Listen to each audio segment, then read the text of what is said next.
I know a couple guys need to get out of here, so kind of clip it along. Meeting called to order. Start pledge allegiance.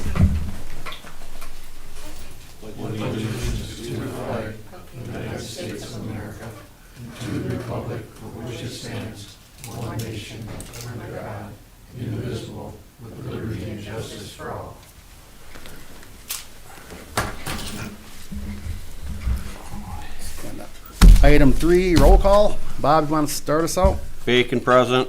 Fig present. Zalid present. Keequan present. Milky present. Coin present. Seeing a quorum present. We will move on to item 4, approval of the agenda. So moved. Got a motion by Coin, support by Bars to approve today's agenda.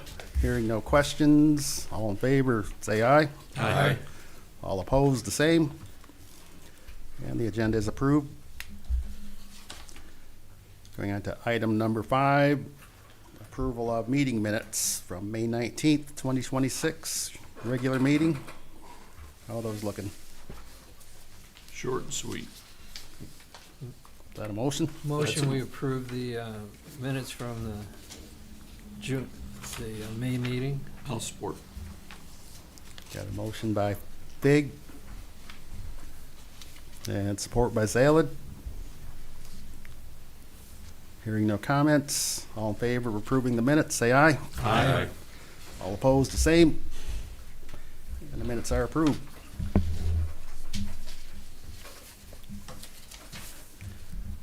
And moving on to item number 6, public comment. Seeing nobody in the stands, anybody online? Amy Peaks online?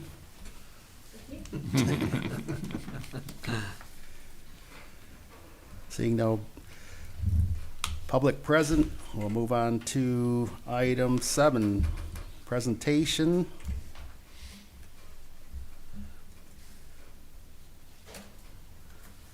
None. And that is nothing. We do have one scheduled for next month. Okay. And moving on to item 8, then, reports. Accounts payable for May. What do we got Thank there? Hannah's not here today, so we get me, but it's a relatively straightforward report today. As you can see on page 5, we had just four payments that went out. These were all from the East EDA fund. Block Electric, that's all lighting repairs. We've had some, unfortunately, some significant challenges this winter with our street lighting, so you see it was a fairly big number there. There was about a half dozen fixtures that had to be repaired, including one entire head that had to be replaced. The lawn care, flowers, and the electric are all the usual items that come up. Happy to answer any questions about this. Need a motion to approve? Yeah. So moved. Support. Got a motion by Bars, support by Zalid to approve the payables as presented. Hearing no further questions, all in favor, say aye. Aye. All opposed, the same. And the payables are approved. And you have, in the packet, you also have the revenue expenditure reports for the 2 districts and the balance sheets for those districts. Have to answer questions again.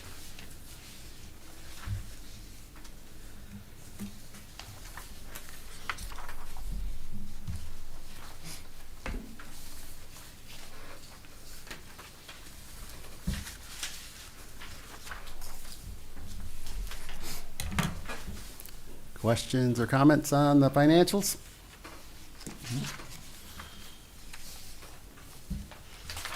Well, let's let the record show the financials were presented, received, and filed.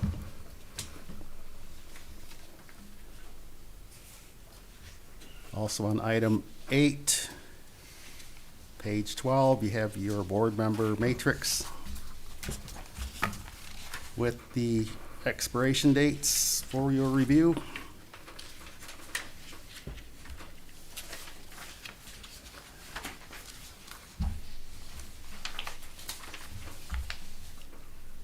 Just a note on that, Marty Fig was reappointed by the board last week, term ending 6/22/2030.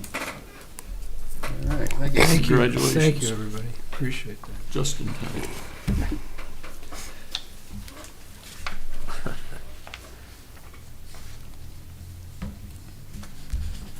Then move on to 8C, page 14. Have a community and economic development report for the month of June. Department monthly report. Interesting reading. It is. I appreciate the report. Yeah. Okay, it keeps us up with stuff that's going on. Yep, thank you.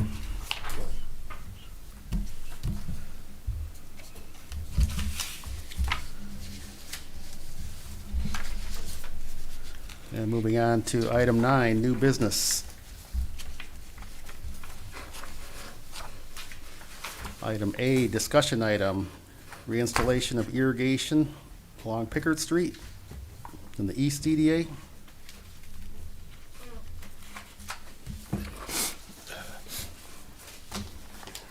This was a topic we talked about last time. So you would ask, if not, none of these have a request for board action associated with them. We just put the data in the packet for you, so it Yep. would be discussion items. You ask us for the information on, of the cost of the hand watering that the Pleasant Time Earth Farm did last year, all the flowers along the corridor, East Pickard Road corridor. So you have that in the packet on page 24, just under $20,000 for the cost for that activity last year. That's a fairly heavy use year, Yep. dry weather during that time, so give you some idea of that, of what that will be. Hopefully this year we'll have more cooperative weather, won't need as much hand watering. But you have that, you have in the packet, you have the scope of work. This was, starting page 25, this is the scope of work for reinstallation of the irrigation along Pickard Road, the area west of the expressway to the city boundary.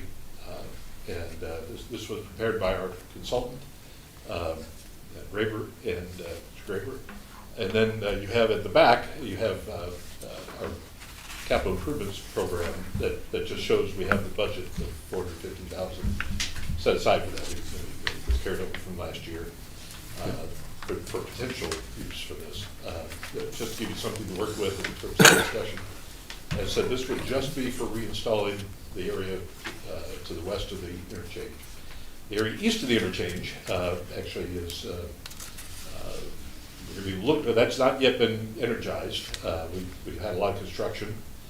We had of course, we had the road, we had various things over there. We didn't have the road work, but we did have fiber optic cable running all over the place over there. And then we had our water system where we were looping water mains, and that required some substantial excavation near Summerton Road and near Baymont Inn and the Tribal College building.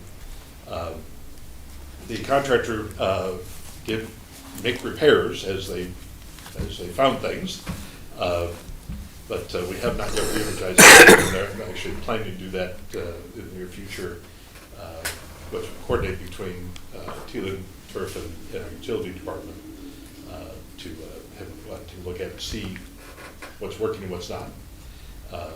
So at this point, we don't know for sure what we have out there, but we do have more construction coming because as we talked about, MDOT is planning on now. They do have the money, or almost all the money, to do a roundabout at Summerton Road and Pickard Road. It's right at the Township entrance. And that will require some substantial intrusions into our irrigation and our street lighting over that area.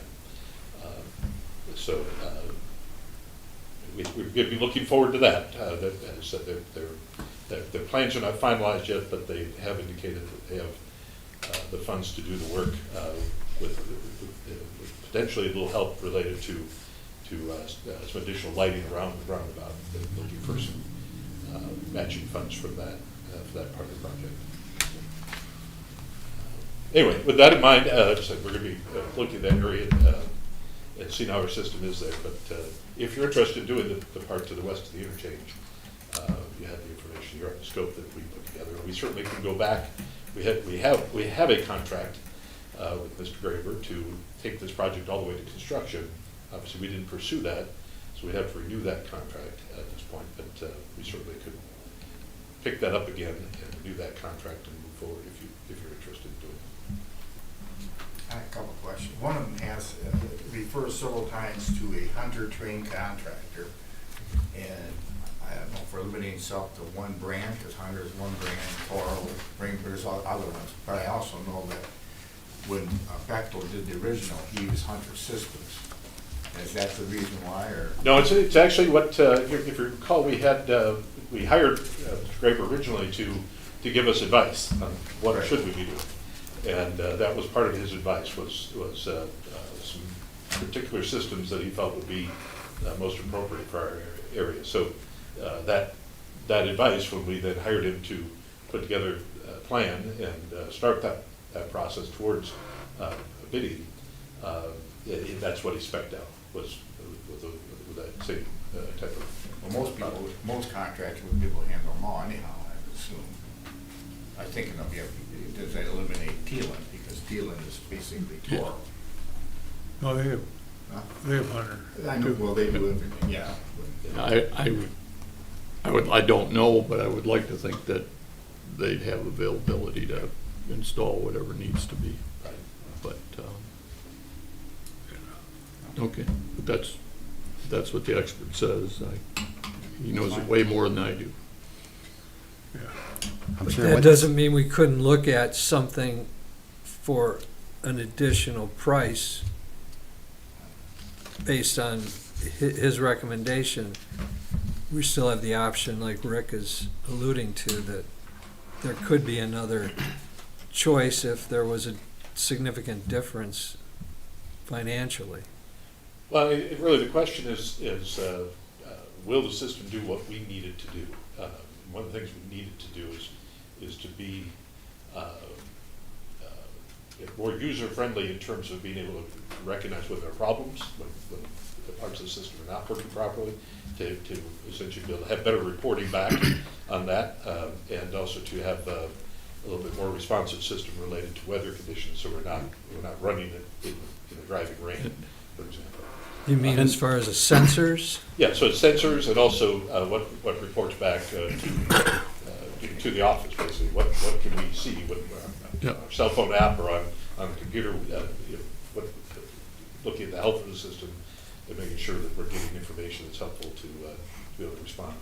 One item I'd like to add to that, and it may have direct relationship to what Rick is mentioning about the use, but I'm sure Hunter, Toro, Rainbird does handle something that would be more of a commercial-based design, not a homeowner-based design, because of the beating Yeah. that system's going to take. Well, what they spec, what great respect on our plans, and I didn't include the plan set here, just, I Yeah. didn't want to add that to No, your that's fine. packet, but he's specing commercial equipment. Okay.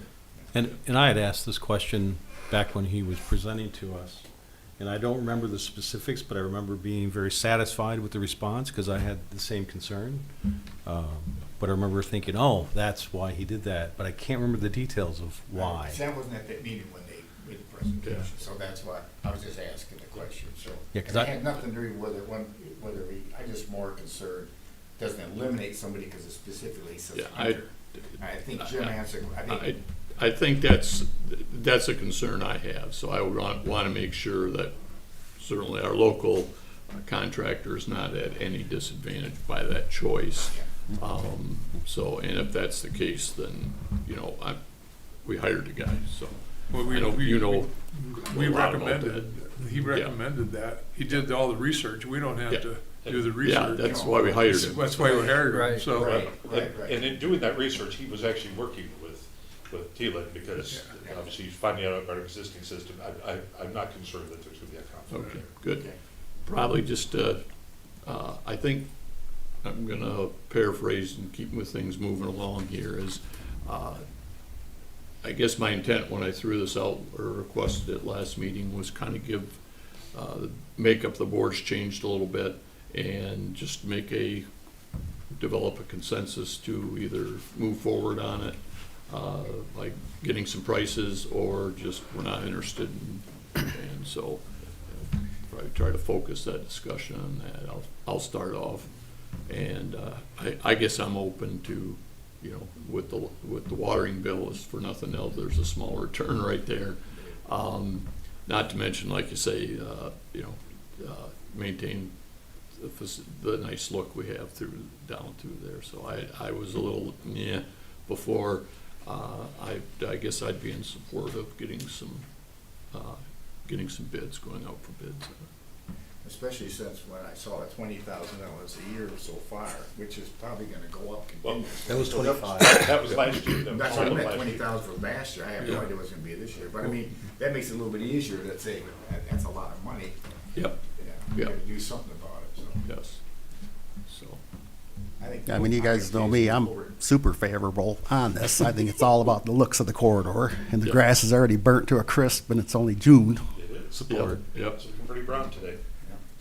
That's something that I wanted to try and get at, and I was gonna wait till maybe the end as an asterisk, but because we're not going to have water this year, and as of 2 weeks ago, before we started getting some rain again, and we were in that drought period, it was noticeable. And I think everybody that drove it on the board here could tell that grass was turning brown and white. And when it gets to that stage, it's really easy to kill it. I mean, all you have to do then is just mow it a little bit and then continue not to water it, and it'll be dead. It's just a given. That's what will happen. It seems to have taken life support was good. That rain was what it needed. But I have a couple of thoughts that I think would be helpful to try and preserve what turf we do have left, because it's taken a pretty strong beating over the last couple of years from lack of maintenance in regards to fertilizer and water, which is going to make the turf stronger and keep the weeds out. Otherwise, weeds are going to creep in there. And I think if you take a look from Mission down to Packard, you can already see what's going on with the work that was done by the city in their results, in their corridor, in their ROA, ROW area. It's pretty beat up and dead in a lot of ways. It's struggling at best. Until you get down to Packard area, where Crapos, which they water it, they maintain it, they mow it, they fertilize it, and then even more so on the south side, the Isabella Bank. It's a beautiful condition, it looks nice, and I think it enhances the property. The way it appears to me, it looks really nice. And I think that we're struggling to keep it that way.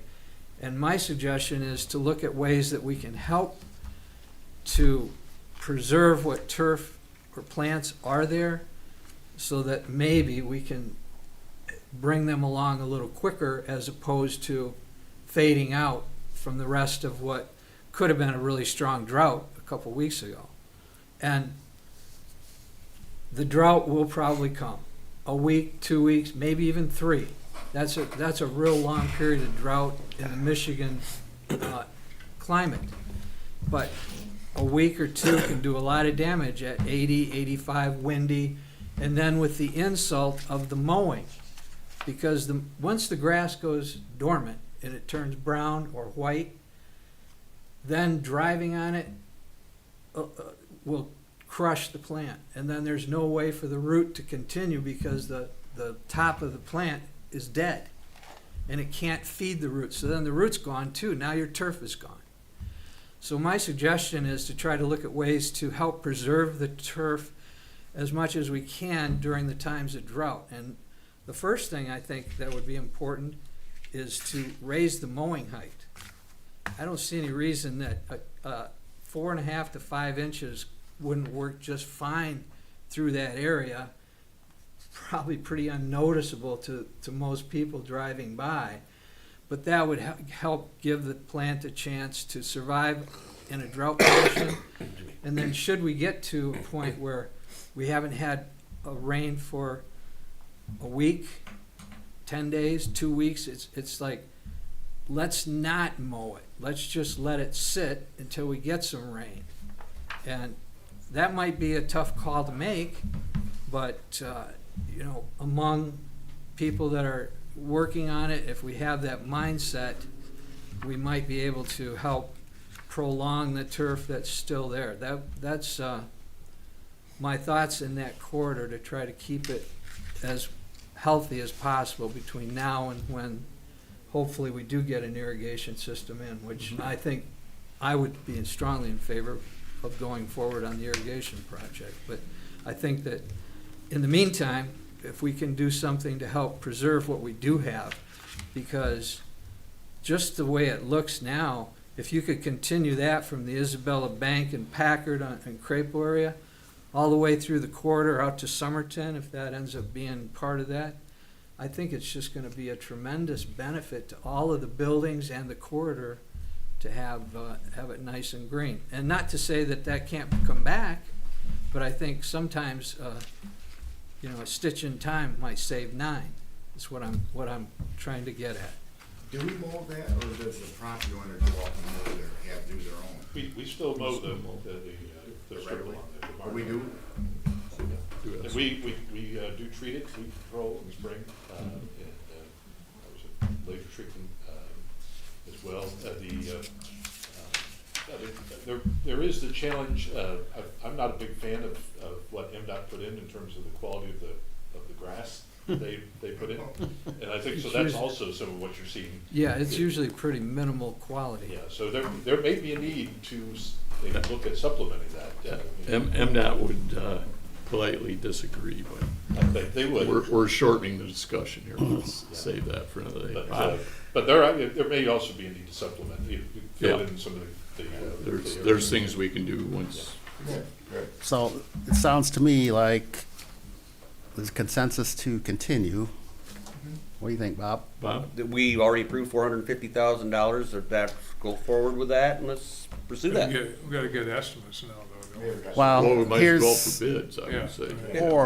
here's, I think we budgeted for it, because I don't think we've approved. No, right. No, right, but it's in the right. budget. But we've pretty much. well, there's a first step. natural order to do a job like this. I mean, we get the contractor to finish the plan set, Yep. the bid manual, the bid specifications, and I think we should have him do a probable cost estimate. Yep. Be- Update Then that keep everybody dialed in, everybody's freaked out by the fourth, well, no, for sure. Bid it and the total thing out, but in phases per the MDOT schedule. Yep. In phases. Yeah, I would. A go lot of these along. details with Hunter versus Toro versus the topsoil, a lot of that's all, we'll get that in time. Through the submittal, shop drawing, Yep. we'll do like a 90% drawing review, and that's where we can ferret out a lot of these issues you guys are talking about. But I think right now, we just need to get him going on completing the bid set, the plan set, the bid manual, probable cost estimate, and then we try to time this with the MDOT schedule. I mean, the east be ready to rock, but I'm with you, Marty. Some of that soil is there from years ago when MDOT used to put sand for ice prevention, and then that would get kicked up on the curb. So there's places where the grade is like 6 inches higher than the top of the curb. So obviously that'd have to be stripped down, retopsoiled properly and shaped. Well, think- I mean, obviously. all in the area here that we have west of the expressway, that all was redone. There was good topsoil in there. It's all graded properly. It's really only the east Yeah. of the freeway where Yeah. we have those other conditions.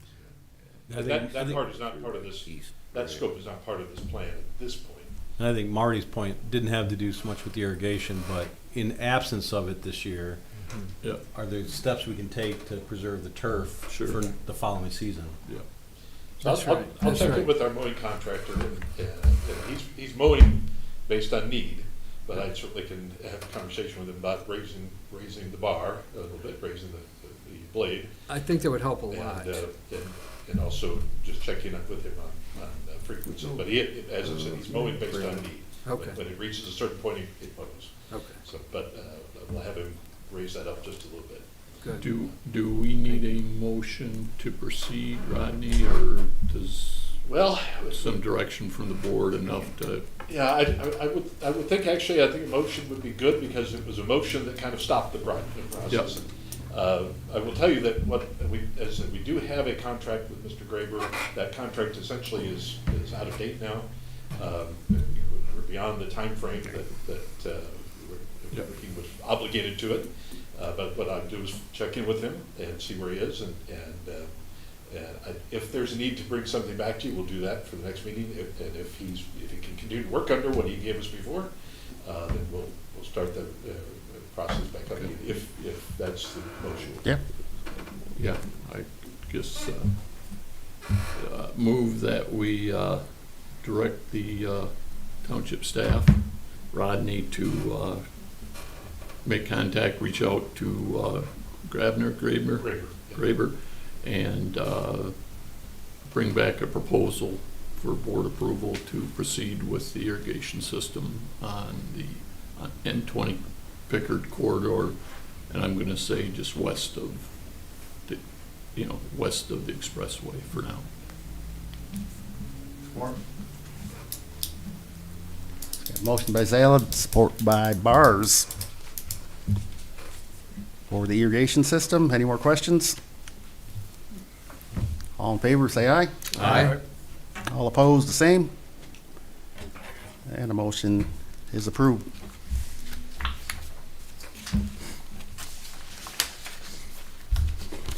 And what do we have, 9B, discussion item, decorative street lighting for the West DDA? So as I said, you have a copy of the capital improvements program for the east and west. We highlighted some of the projects that that we're aiming at this year, looking at this year.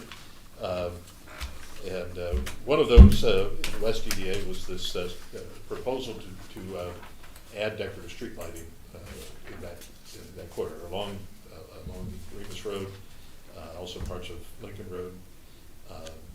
This would obviously be new installation. And if we can match the fixtures we have in the East DDA, we can also look at something different. And the thought there was to, if this is something you would like to go ahead and pursue for the West DDA, we can essentially have put a request for qualifications out and have some firms bring back to you their ideas. There are, as I said, we certainly can use the fixtures we have. They're still manufactured, but there are better options available today. A little bit more maintenance friendly and still very nice fixtures. So there's not a need for the two to match one side of town to the other. I'm not an electrician, but it certainly seems like we spend a lot of money on maintaining those lights. I mean, they're very nice lights, and and there's a lot of them. But so yeah, I certainly wouldn't be opposed. Not at the top of my list, but I would certainly support having someone go out and take a look and come back with a proposal. And my hesitation is basically the Pickard corridor is established straight.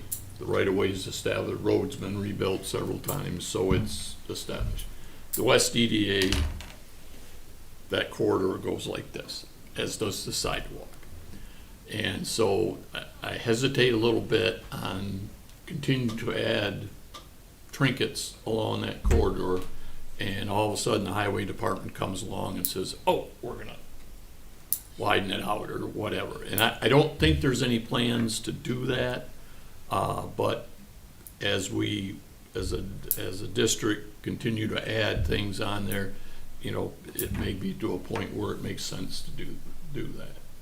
And if nothing more, just tie in the approaches, because every business has got to put in their little approach and big wide MDOT curb, and whether they connect the dots or something. So that's my only hesitation, is this is kind of icing on the cake, and I'm not sure the cake's really completely baked. Maybe out in left field, but that's my only hesitation. So I can tell you that there has been some talk of doing something with the intersection. And Yes, it's and neat. that, But there's no plan, there's Nope, no. just, there's a need. And Is that the Lincoln intersection? Lincoln and Yes. Baker, yeah. In terms of the road itself, I would be shocked if it ever was more than 3 lanes wide, 2 lanes in the left-hand turn lane.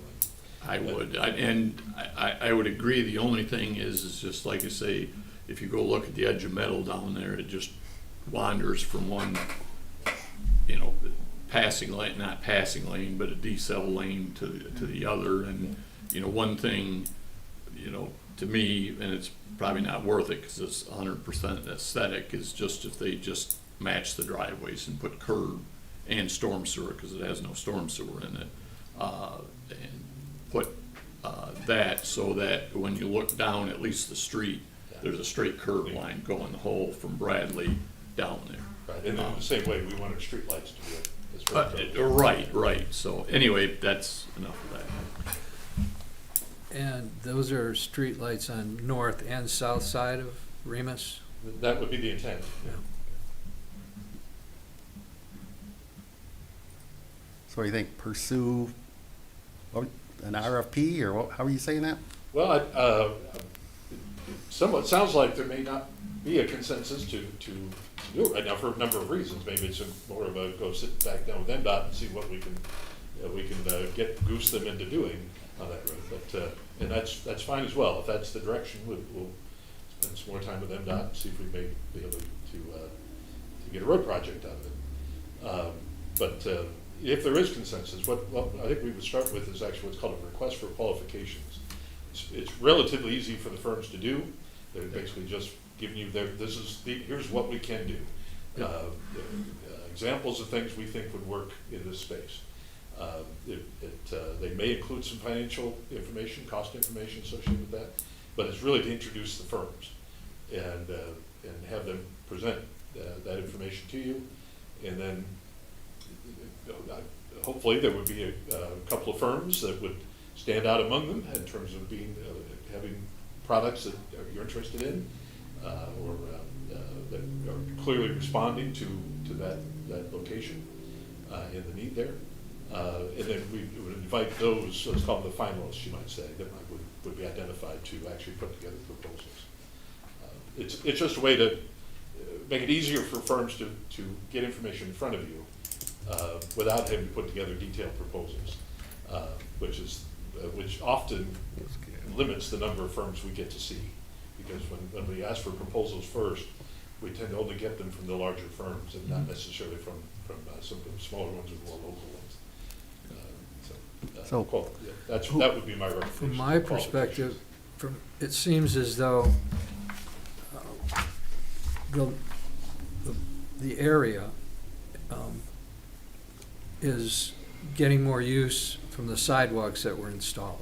They are. It's very. And very it's vastly improved as far as looks are concerned by taking care of the drainage that was causing cattails and whatever else to be present. So the next logical step to me seems like lighting would be the next phase to try and improve that corridor. And we're already working on trying to get that sidewalk from the junior high up to 20 completed on Bradley. And it just seems like we have the resources, and that it would be logical to look into what would be possible for us to do and what the cost would be. Do you need a more motion, Rodney? Or just a Well, I guess direction? as I said, I've heard pros and cons here. I would support going out for RFPs or whatever you. RFQ. RFQ, yes. That's what I'm thinking. I mean, Yeah, it'll give us some more ideas and a little more Yeah, intelligence to and look at develop it. the discussion, so. Are we actually putting in more lighting or just decorative lighting? Are we just changing the poles or are we putting in more lighting so it's I think we're safer? gonna put more light poles. More is light what- poles up, okay, Because okay. it is dark. Yes, yes, There- it- yes, yes, especially it in is the dark, wintertime, it is dark, It okay. is, And the light Yep, poles as lo- probably we're wouldn't adding provide lighting. enough, just putting lights on the Let's go for poles. it. again, that's what. But that's you why wanna we're, have your that's why we're hiring a professional civil lighting expert. yes. They'll look at pedestrian, vehicular, traffic patterns, all that, and they'll weight all this out. So that's what's going back to your RFQ. Is that gonna be weighted more towards a land, like a city planner, civil, or is a civil electrical? Actually, Who's lead? I would be looking at, there's a number of firms that specialize in the street lighting. Yeah. So those are the folks I'm looking for. I'm not looking really for Okay. a civil engineer for this. I'd be looking to have them tell us, basically, Sure. show you, here are the No, I products know. we have. This is There's a what we whole do. science to Yeah. it, the photometrics and LEDs and yeah. everything. Nope, There's a absolutely. lot No, more it's- than meets So- the eye. Is that enough direction to? It is, yeah. Okay. We'll put that together. Okay, let's go on to item 9C. Updates on possible road projects. So this one, I mostly just want to have this one on here for, I mean, we have a number of road projects that are on this plan. Some of the bigger ones are future years. Things are not quite, our Hazer ratings, for example, on Lincoln Road are not to the point where we County Road Commission's trying to take an action on that one. We have similar, on the east side of Isabel Road and Broadway Road, where there's recognition that coming soon, we may need to work there, but not yet. One item that's not on this list, it's not, I'm sorry, it is on this list, is, actually, it's a bottom item that's highlighted, participation with the Road Commission on repaving failing neighborhood public streets in the northwest quarter of Section 13. This is primarily country squire estates. The entry road, this is a neighborhood, it's part of the East EDA. The entry road in particular is problematic. We have met with a number of residents there who have asked about what can be done. We've actually helped them to understand our special assessment process. That there's actually some effort going on right now to gather signatures in the Country Square Estates subdivision. We'll see where that goes, but that's normally how we have road work done for the residential streets, is through a special assessment. But this is also, because it's in the East EDA, there may be a benefit to participating in that in some form. So right now, that's just the starting point of the conversation, but the road condition, especially at the entry road, for that subdivision is bad enough that it is going to have to be rebuilt fairly soon. So we'll continue to work with the residents and the road commission and see where that goes. So when I read this, because you'd highlighted this one, the way I interpreted it was, did the County Road Commission change their stance on public neighborhoods, that they're willing to jump in, or No. this is just, This is still the this same. is They just do the work, actual but we pay for it. paving, yeah, but not the paying Yeah, of it. right. I think the one above it, there's probably opportunity for sharing. Exactly. If it's the. Yeah, but that's not a neighborhood one. No, Yeah. I mean, those are two different, Yeah. but there are some, Yes. there are, the road, if we have an opportunity not to pay the whole bill, but if we chipped in some, that might, that would be well received by the road commission. And Might tip the scales. I definitely would tip the scales. But as far as the neighborhood roads, if we've got some neighborhood roads that need improvement, Isn't that I about? don't have any problem doing that. Yeah. And It's kind of unique because I just went through that, my neighborhood. Of course, I came to the township and asked for some relief. And they did pay for the engineering or Yep. the. Yeah, the road, bond, that's generally the road But commission's. it's still 100% has to be done by the subdivision, so. Yeah. I kinda hope, it's kinda one of those things where you wanna be part of it, help out, cause it's in our area, but also at the same time, we're not helping anybody else. Which in the money, and this ECDA money comes out of the general fund technically, one way or another. But I've been on that road before, and I'll tell you what, I've never seen a subdivision that bad. Yeah. And it's not like, we were lucky that we were able to mill and fill or overlay. I don't think you can do that there, that to me Yeah. looks like it's No, really, that would it's start over. like it's starting over, and I know what it costs us just to do ours, like $3,000 a person. Yeah. And Yeah. then you run that over 10 years, it's still 300, but then the interest at 8% or whatever it was still. Yep. We had a few people that didn't even, that didn't balk on it in our neighborhood, let alone, in your neighborhood's gonna be a lot tougher, cause that's a lot of work. Right. I mean, that's a lot of construction over there. Well, that's really where, as I said, where, I think the East TDA is filling the gap, essentially, we're talking about filling the gap for the road commission on the major roads. Yeah. This is when we're, hopefully, we can get some direction related to special assessment, and then See fill the where- gap to make it. See where we can come possible. in, Yeah. okay. Because we have set the precedent, we have repaved some roads in that. Isn't kind of right in front of Country Square Estates where they're holding up our sidewalk down Isabella Road? The issue Isn't along that this pretty road- much the same houses that are, Yeah, well, actually, along Isabel Road there, it's just we don't have any right of way. We have a right of way only a few feet in from the curb, and there's some place, we can run the sidewalk on the curb, but there's some places where it has to come in, go around infrastructure and driveways and other things.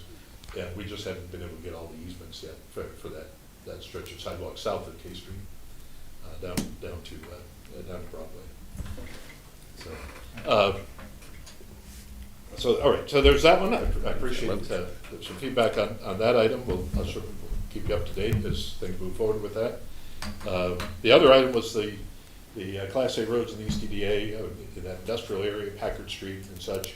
I just wanted to give you an update. We're still working on that. Our engineers have gathered all the information they feel they need, but we don't yet have all the analysis of that yet.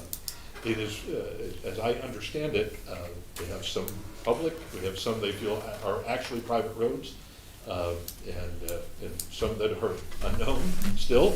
But in the end, we're going to have direction from the engineer as to what we need to do, because we can even work if they're private roads. It's in our East TDA district. It just changes the permissions we need. And as part of that, I think we'd be wanting to try to convert those from private to public. But there will be more coming on that one. I just had an update from the engineer a week ago, and I'm expecting to get a much more substantial update in the next couple of weeks. So Good. that's where we stand on that one. So no Okay. decisions really on that, but just to give you a quick update. No, appreciate it. Don't go too far. So we got item 10, pending business. Anything there? Director comments. Item 11. I actually didn't have anything written down for today. We're doing good. Shared a lot of information. Okay, well, I think, if there are no comments or questions, we'll call this meeting adjourned. Hey, Bob, do you need a 5:14? ride? Huh?